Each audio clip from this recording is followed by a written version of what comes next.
Honorable Chairman, I would like to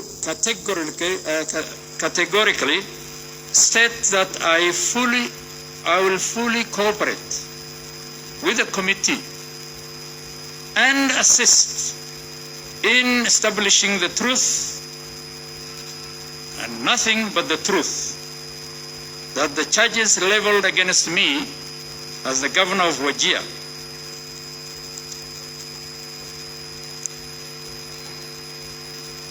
are unsustainable, are unsubstantiated, and cannot stand the scrutiny and threshold required for the impeachment of a governor.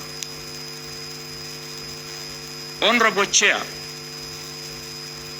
in the second generation of county government, Wajir County under my leadership has made tremendous progress in basic social and economic services with improvements in key performance indicators, as can be witnessed from the county statistics.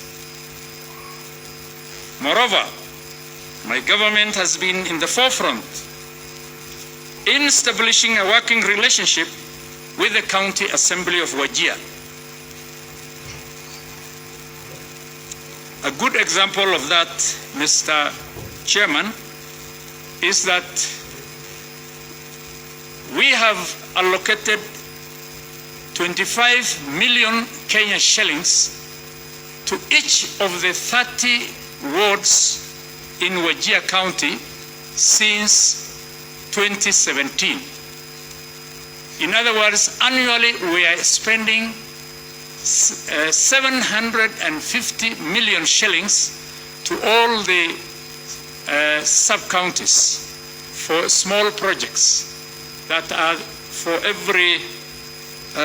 all the 30 wards. Further, the county government under my leadership has proactively initiated equity projects by development projects in all these 30 wards.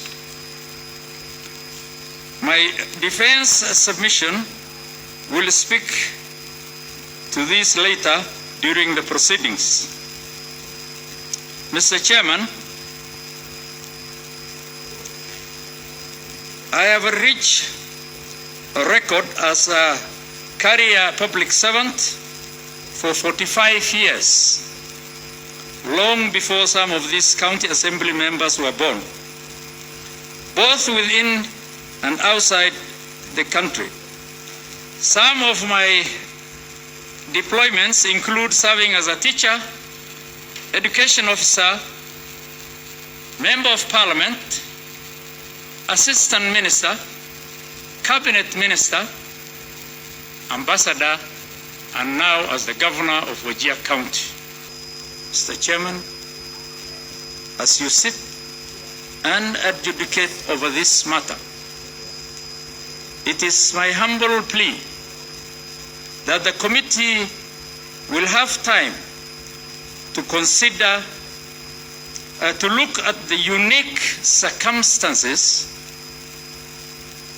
the Somali community, where I come from, finds itself in its decision-making and formation of governance, that is formation of the government at the county level, the structures in all the counties in this region through negotiated democracy. I believe the allegations contained in the impeachment by Wajir County Assembly is politically motivated with malice and witch hunt. Finally, Mr. Chairman, my lawyers and witnesses will establish evidence, the circumstances that informed and influenced the impeachment. I have full confidence in the committee and its findings. Thank you very much, and God bless you. Okay, thank you, Governor. You may resume your seat. Council, I hope you get guidance from the timekeeper as to how many minutes you have. Okay, proceed.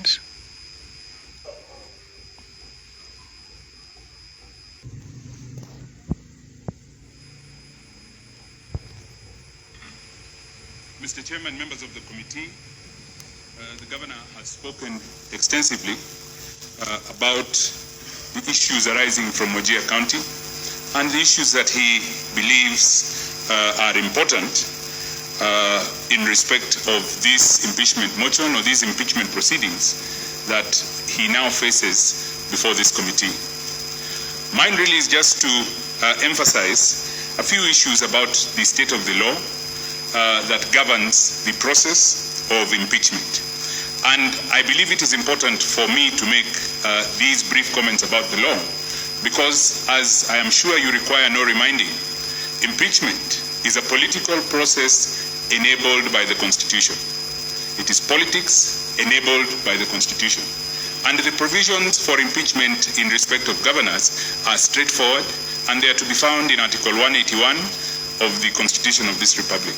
The grounds for impeachment are found in particular in Articles 181, 1A to D. And I'm sure when the committee retires to consider your decision in this matter, you will be guided by those provisions of the Constitution. But in respect of the motion of impeachment that is before this committee, the grounds for impeachment are to be found at Article 181, 1A and 1D. And they are really very simple and straightforward. The governor is accused of gross violation of the Constitution, and he is accused of abuse of office or gross misconduct. Mr. Chairman and members of the committee, I submit or I state that the word gross will be of cardinal importance when you retire to consider your decision in these impeachment proceedings. And I say so because it is the responsibility of this committee to determine whether the evidence that will be led on behalf of the County Assembly of Wajir, if indeed it does disclose any misconduct, or if indeed it does disclose any violation of the Constitution or the law, whether that violation, and I don't say there is any, whether that violation is gross. The second issue that I wish to request this committee to bear in mind as you retire to consider your decision in this matter is the context of the evidence. The context in which the evidence arises. Are these ordinary transactions, are these ordinary relationships between the county executive and the county assembly? Or do they disclose any misdeeds or any gross violations, of the Constitution or of the law, or any gross misconduct by the governor of Wajir County?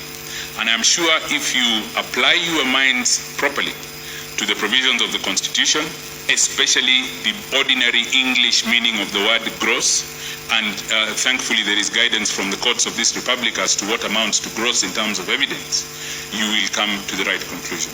Thank you very much, and I will donate the rest of the time to my learned colleague, Mr. Wajir, to conclude our opening remarks. How many minutes does he have? So, Ndegwa, you have 7 minutes, Council. Thank you. Mr. Chairman, you are being invited this morning to find the governor of Wajir County culpable for issues of gross misconduct, violation of the Constitution and in the law.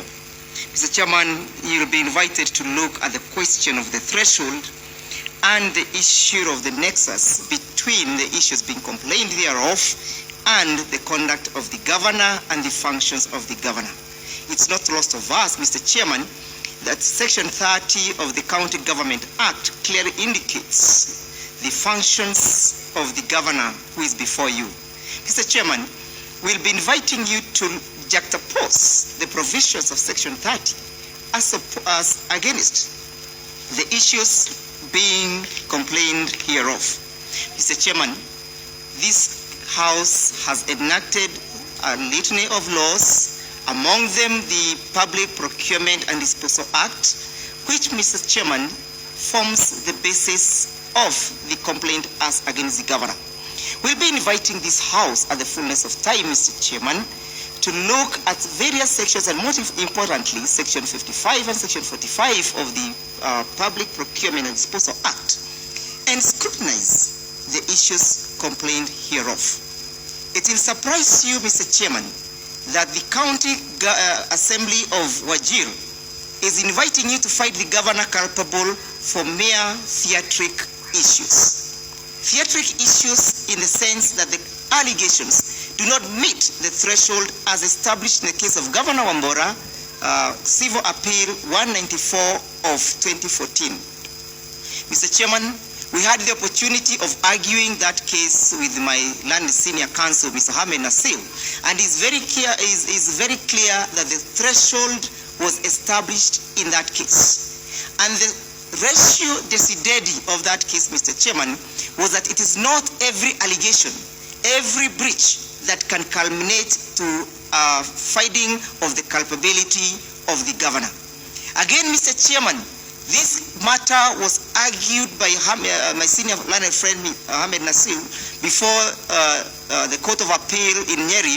That is a civil case number 21, again of 2014, the case of Governor Wambora. There was a question of nexus. How do you connect the allegations facing the governor with the functions of the governor? We shall tender evidence at the fullness of time to show you that there is no nexus that can lead to the impeachment of a governor. Mr. Chairman, though Article 10 calls for the accountability and transparency as one of the overriding doctrines in matters of governance of this country, the question is, can an individual purport to each hand in the name of calling for accountability? Governability form the basis of impeachment of a governor who is democratically elected. Mr. Chairman, were the people of Wajir County involved through the public processes, public participation, as enshrined under Article 96, Clause 2D? Were they involved? Did they participate? Do we have evidence of their participation before you? Can a mere person, driven by ulterior, scandalous, vexatious approach, could have the governor convicted? Mr. Chairman, the governor is accused of allowing unqualified professionals to handle the functions of procurement. Is the governor the head of the public procurement? Does he participate in the process of the employment? Is it true that the county assembly is not able to distinguish the functions? Are they lost in the mud? Mr. Chairman, we'll be inviting you at the fullness of time and the members of this honorable committee to consider the question of the function of the governor and the culpability. Mr. Chairman, this is not one of the impeachments that should have seen the light of the day. It's a petition, or rather it's a motion of impeachment that is scandalous, impeachment that is frivolous, impeachment that is meant to cause annoyance and embarrassment on the part of the governor. Why is the county assembly so much passionate by the failure of the governor to take the stand? Do they want to have a continuation of the matter before the Supreme Court? We are in a different arena. Mr. Chairman, abuse of office, gross misconduct. You have been told that there was one overall leader, the person of the First Lady of the county as a government of Wajir. Is there any evidence to show that he ever participated in decision making? Is the person alleging this aware that we have now moved from the roadside declarations to a situation whereby government policies and decisions must be in writing? Have they provided any writing to show that the First Lady made any decision on behalf of the county government? We shall be able to provide evidence, embarrassingly so, to the contrary. Mr. Chairman, we urge you to grant us an opportunity to show you that the governor has not in any event usurped the powers of the Public Service Board. To an extent, to protect the integrity of the county government, that the governor stood evidence as against these individuals in criminal case number 47 on 2018 before the Milimani Magistrate Court. The governor appeared as a witness. Why did the governor appear as a witness in that case as against officers? Because the governor believes in the doctrine of good governance. The governor believes in accountability and transparency. Your time is up. Thank you, Mr. Chairman. We invite you to grant us time. We have about 6 witnesses who shall persuade you to hold to the contrary. Much obliged. Thank you. Very well. I think that brings to an end the avalanche hour so that we can make our ruling on the request by the County Assembly that we summon 4 witnesses. We will also consider the other preliminary issues that have been raised, including the admissibility of the letter by Ahmed Nasir Abdullah and Company Advocates dated 11th of May 2021. We will also look at the issue of the competence of the motion that is before us.